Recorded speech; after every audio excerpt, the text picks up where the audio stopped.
Estamos no coração do Funchal, no Wine Lodge da Madeira Wine Company. E Nuno, estamos bem acompanhados por duas referências aqui do vinho Madeira. É verdade, eu diria dois grandes nomes do vinho da Madeira e a nível mundial. Temos o Chris Blandis, que um dos neste momento o administrador da companhia, que tem aqui ao seu lado um dos melhores enólogos, um dos winemakers mais reconhecidos em todo o mundo, de vinhos fortificados, e de facto para nós é um prazer estar nesta prova simultânea, em que vamos provar aqui 3 vinhos que se calhar pedíamos para nos começarem a partilhar connosco. Sim, muito obrigado pelas vossas palavras, em primeiro lugar. Falando relativamente aos vinhos, temos aqui 3 tipos de vinhos da Madeira.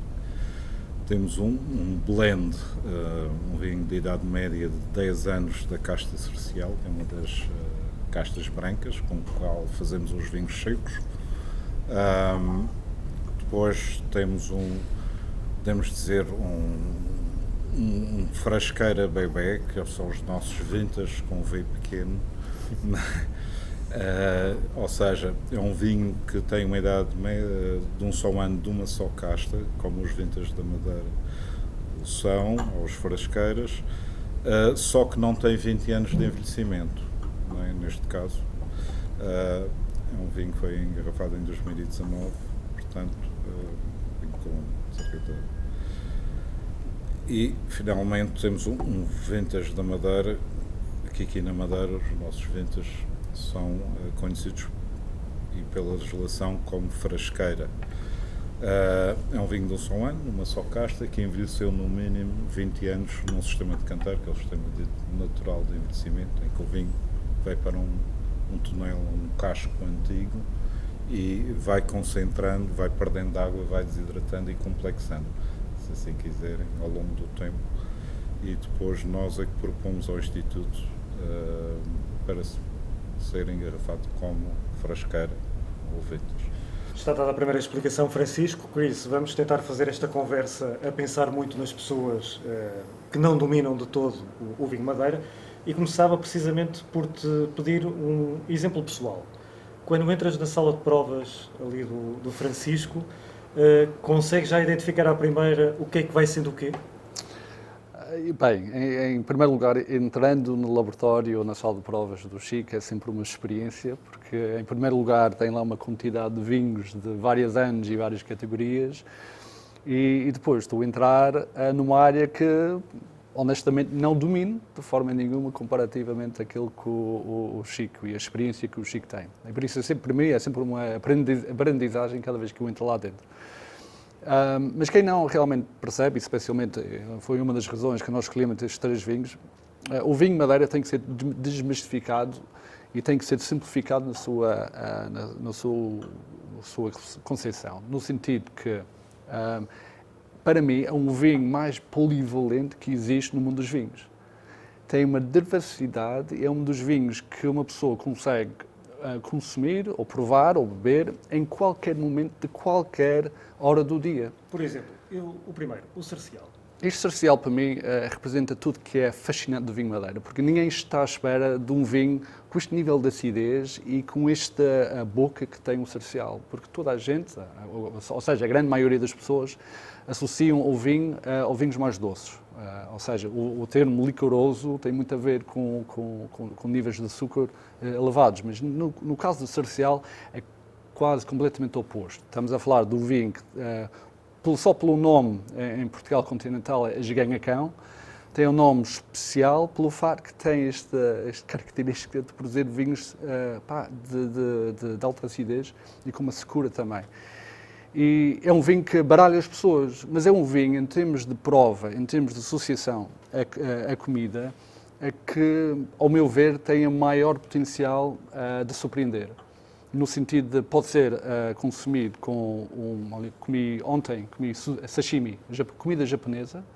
Com isto é fantástico, uma ligação fantástica, aquela acidez corta pela gordura do atum, do sashimi, e também pode ser provado no final do jantar com um queijo Eu gosto imenso o Comté, queijo Comté, de, por exemplo, 18 meses, liga-se também bem com 10 anos de Sarcial. Francisco, esta salinidade e esta acidez toda, como é que tu fazes? Vais ali ao mar num instante, resgatar um bocadinho de água para depois misturar no blend?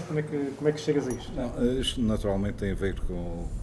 Eu não gosto muito de utilizar a palavra terroir, só gosto de utilizar como aquela palavra que todos querem ter, mas nem todos podem.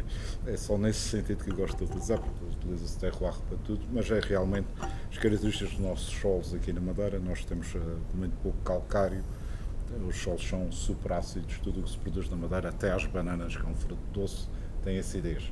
Vocês podem comparar uma banana de dólar com uma banana da Madeira, vê-se isso perfeitamente. Qualquer fruto na Madeira tem sempre uma acidez muito elevada, tem a ver com o nível de sais minerais muito elevados e, sobretudo, com baixos teores de calcário e, naturalmente, com ferro elevado, fosfatos muito elevados, por exemplo, uma ilha vulcânica, com níveis de umidade também muito elevadas, que fazem também a lixiviação desse calcário através da água.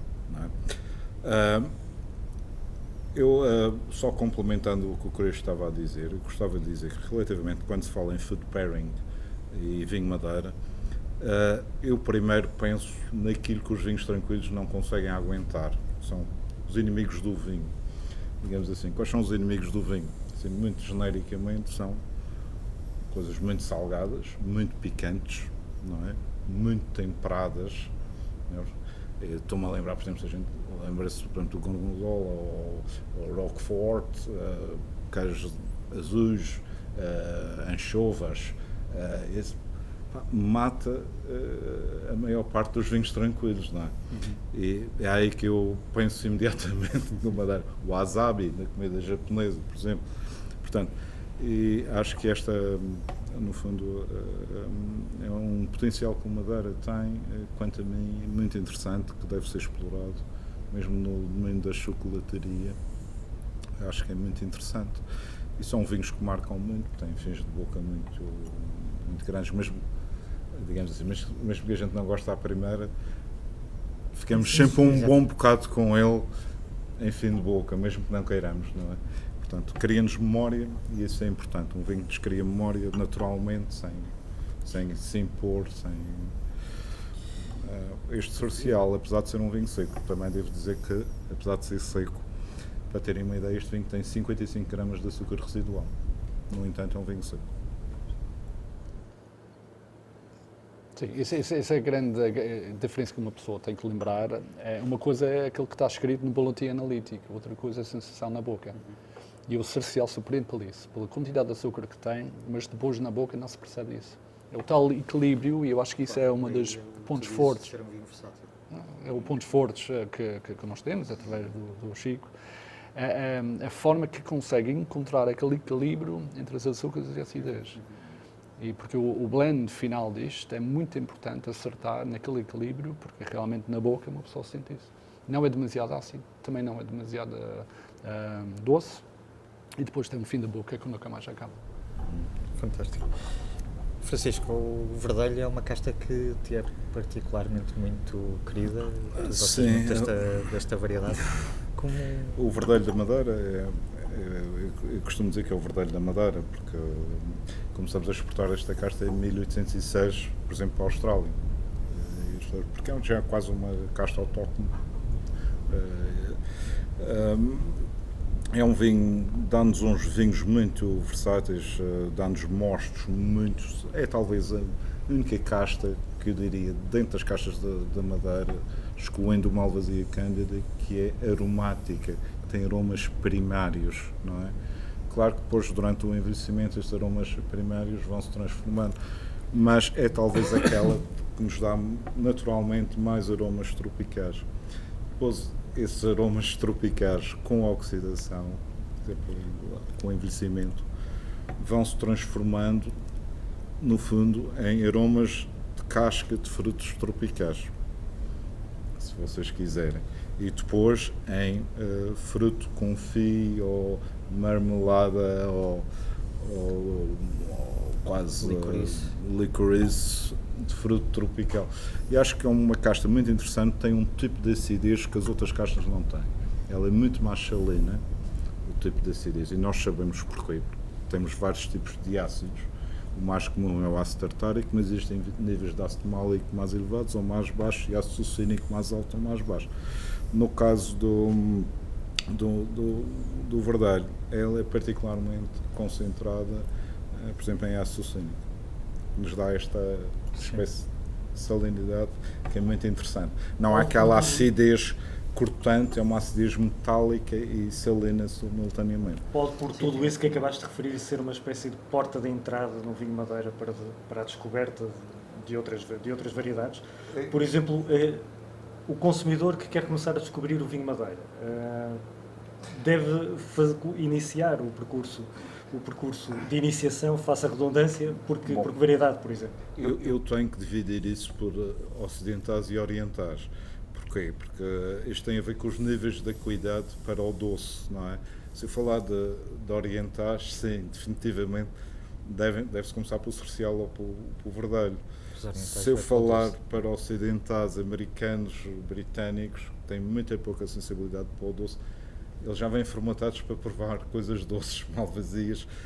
Acho que para alguns pode ser um pouco cortante o verdelho. Acho que o Boal é talvez o vinho que eu poderia designar mais redondo das nossas castas brancas principais. E esse é mais equilibrado. Para iniciantes. Para mim, para iniciantes, será aquele mais indicado se for tomado a solo, se for para acompanhar uma doçaria, definitivamente o Malvasia. Por isso, qual foi o verdelho mais extraordinário que já tiveste a oportunidade de provar pelas mãos do teu vinho? 1979, verdelho. E Grande, está em comercialização? em primeiro lugar, grande ano, porque eu também nasci naquele ano. Isso, 78 não foi muito mal. mas depois é um vinho que realmente, para mim, identifica tudo aquilo que eu gosto de vinho Madeira. Tem tudo. Para mim, é o pacote completo. Por isso, em termos de verdelho, é isso. Mas também aquilo que eu gosto também, só para salientar aqui um ponto. O verdelho cru, aquilo que eu chamado verdelho cru, sem fortificação, sem envelhecimento, é uma das poucas castas na Madeira que uma pessoa pode provar e realmente gostar da prova. Porque é muito raro encontrar um cercial, um boal ou uma malvasia que lhe dá prazer no momento, logo depois da fermentação. Nós falamos do vinho Madeira sendo uma coisa que eu faço a comparação Ugly Duckling, Beautiful Swan. Ou seja, existe um desenvolvimento natural, mas é produzido pelo envelhecimento em canteiro. Enquanto o verdelho não. O verdelho logo no início, como o Chico já referiu, começa por ser uma casta apetitosa logo no início e depois desenvolve ainda mais em canteiro. Não melhora, desenvolve de uma forma diferente. É uma das razões que nós, aliás, o verdelho é a casta mais plantada, das castas brancas, mais plantada na Madeira hoje em dia. É a casta que muita gente, incluindo nós temos um projeto Atlantis que usamos a casta verdelho para a produção de nosso vinho de mesa e realmente tem muito potencial para ser reconhecido por uma casta que representa uma ilha vulcânica em termos de vinhos de mesa. Por isso, realmente é uma casta que está a nos dar imenso prazer hoje como vinho de madeira, hoje como vinho de mesa, mas também tem muito potencial para se afirmar como uma das grandes castas da Madeira. Muito bem. Passamos ao Vamos ao terceiro vinho. Este aqui já é um... Sim, aqui já não, entramos... Já não é um vinho para iniciantes, já é um vinho para grandes conhecedores. Sim, quando entramos nos chamados frasqueiras da Madeira, já são vinhos extremamente concentrados, são vinhos com uma complexidade e uma exuberância muito grande. São vinhos que às vezes baralham as pessoas, porque, sobretudo os iniciantes, porque dão golos muito grandes ou normais, como se fosse Então às vezes até se engasgam, não é? Porque estes são vinhos extremamente concentrados, muito complexos e têm a sua técnica. Estes são vinhos quase de meditação. Quando eu digo vinho de meditação, porquê? Porque nós, para tomarmos uma quantidade como temos aqui no copo, às vezes podemos estar 20 minutos a falar com o vinho. Não é? O vinho está sempre a alterar no copo? Está sempre a alterar no copo e nós tomamos um bocadinho de cada vez, aquecemos o vinho, ele quase que explode no céu da boca e vai-nos dando sensações diferentes à medida que vamos provando o vinho. Eu acho que é uma experiência muito engraçada e única. Acho que são vinhos únicos. Já provei algumas coisas por esse mundo fora. Em termos de nariz, já provei coisas que se assemelham, entre aspas, pelo menos em termos de sotolon, o tal carilho que nós sentimos aqui, a especiaria, não é? Mas na boca são vinhos, quanto a mim, únicos. São vinhos como este que nós provamos. Estamos a falar de vinhos com extrato seco, ou seja, se eu evaporar todo o líquido e tirar os açúcares residuais, ainda fico com mais 35 gramas de extrato seco, de sais minerais, taninos, não taninos elágicos, não taninos dados pelo casco, mas da própria uva, por concentração. Aliás, este aqui é uma malvasia de um perfil diferente na boca, completamente muito redondo. Este particularmente sai do perfil do tradicional malvasia, muito doce, muito balsâmico, e temos aqui um vinho que quase que se pode confundir com um boal, não é? Porque ele tem, em termos de açúcares residuais, tem menos açúcares residuais, tem cerca de 115 gramas de açúcares residuais, só que tem uma acidez incrível, este vinho, para um vinho doce, não é? E dá-nos a sensação que ele é meio doce, mas e acho muito interessante. Tem aqui um caráter salino. Salino também. Há outro dado curioso nestes vinhos, que é aquela nota de vinagrinho que por vezes se encontram nos vinhos fortificados que sabem e que têm uma evolução nova. Como é que conseguimos explicar a um apreciador de um vinho destes que o vinagrinho é uma nota boa e não tem nada a ver com um pouco de vinegar que pode prejudicar a feitura? Eu posso explicar. Toda a gente associa a aceso volátil ao vinagrinho, não é? Só que o aceso volátil, no caso dos vinhos da Madeira, a aceso volátil só se forma de uma maneira bacteriológica, não é? Por contaminação bacteriológica. Se não houver atividade bacteriológica, como é o nosso caso, só uma maneira de aumentar a acidez volátil ou o vinagrinho, que é por concentração. Eu parto sempre em termos higiênicos, de mostos. Posso dizer que os nossos vinhos, por exemplo, de 3 anos, são os vinhos mais novos da Madeira, têm cerca máximo 0,18 de acidez volátil.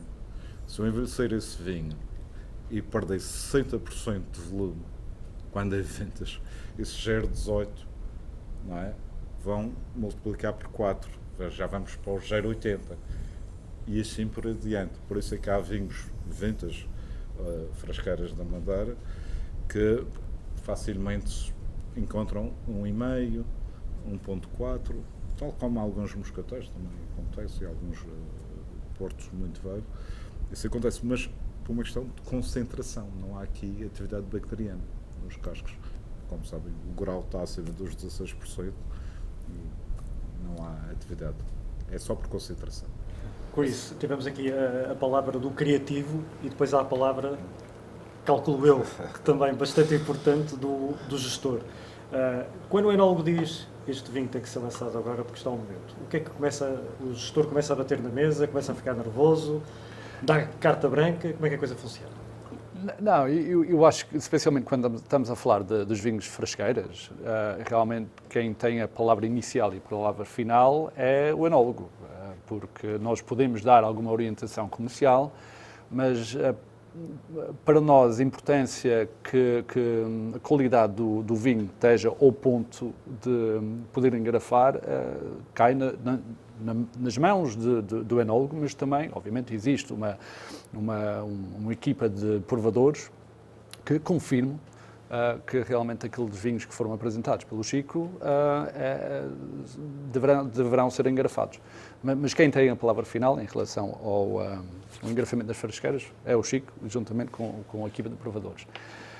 Em relação aos vinhos mais novos, tal como o Colheita, nós temos uma política na Blandis que é de tentar ter as 4 caixas brancas engrafados com uma colheita, ou seja, este é o Verdelho 2008, é relativamente novo para a nossa colheita. Nós gostamos de ter uma média de 12 a 14 anos em casco, isto tem, se não me engano, isto tem 11 anos.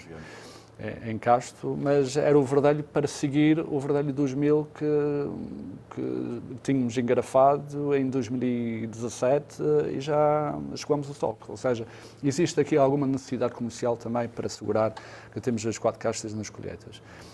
E depois nos blends, obviamente, cabe ao Francisco e à equipa dele para manter algum tipo de consistência em termos de qualidade nos blends, e a única coisa que eu me meto é eu tento assegurar que o preço de qualidade, quando o vinho chega em frente do consumidor, seja o mais alto nível possível. Isso para mim é o mais importante. Nós não podemos esquecer, especialmente quando estamos a falar dos vinhos mais velhos, é que o Chico já referiu isso, nós estamos a perder uma quantidade de volume durante o período de envelhecimento. Para um gestor fazia muito mais sentido, logo depois dos 20 anos, colocar o vinho já no mercado.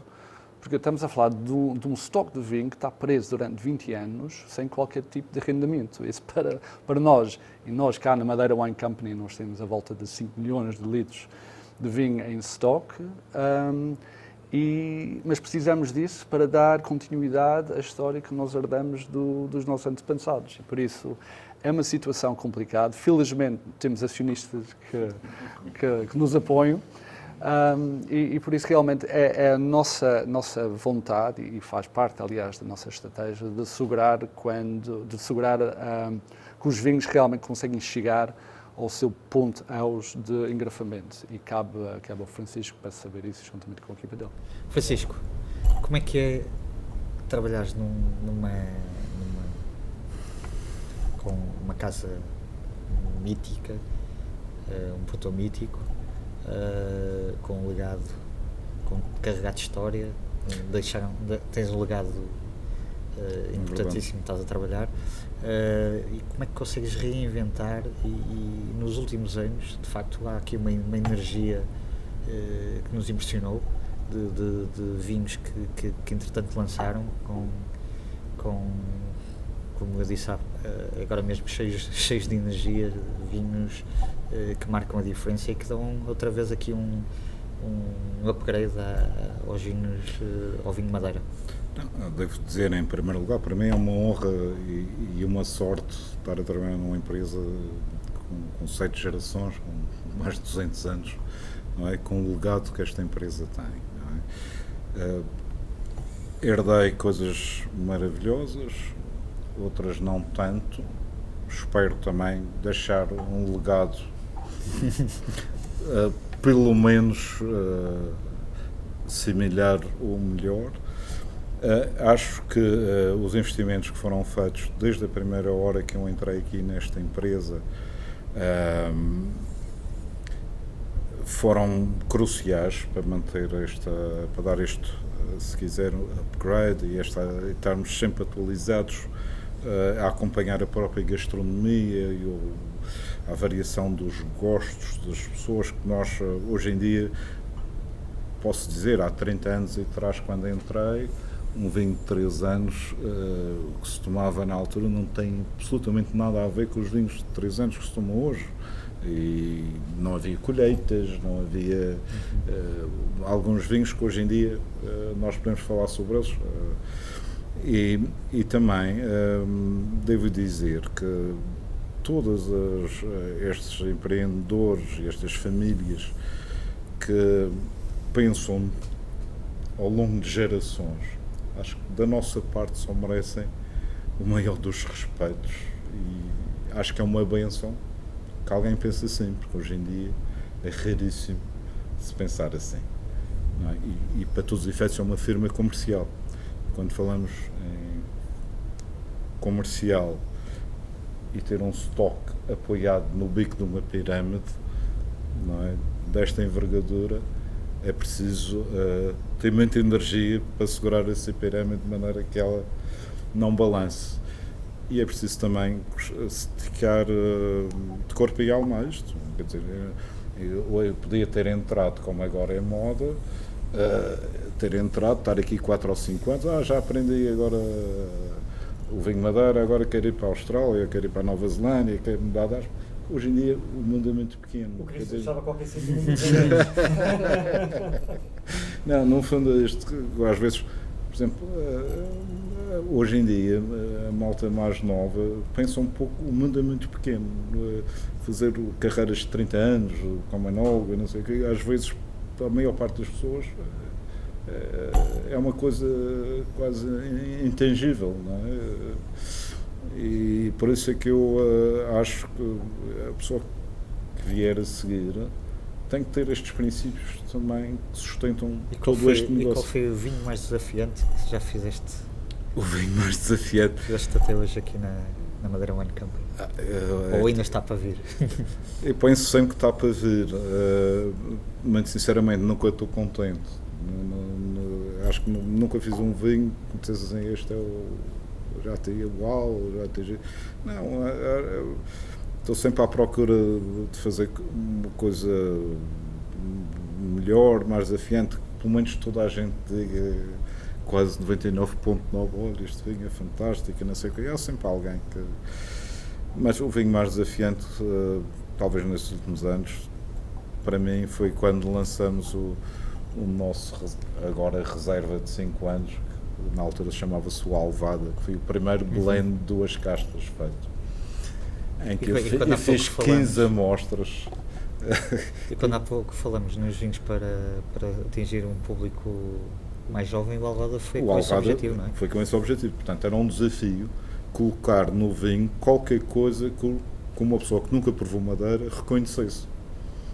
Então, o qual foi aqui, fiz 15 amostras ou 16 amostras, mandava na altura para a Cimenta, para cá, amostra cá, e teve piada que a primeira amostra que eu fiz foi aquela que foi aprovada e que nós mantivemos como blend.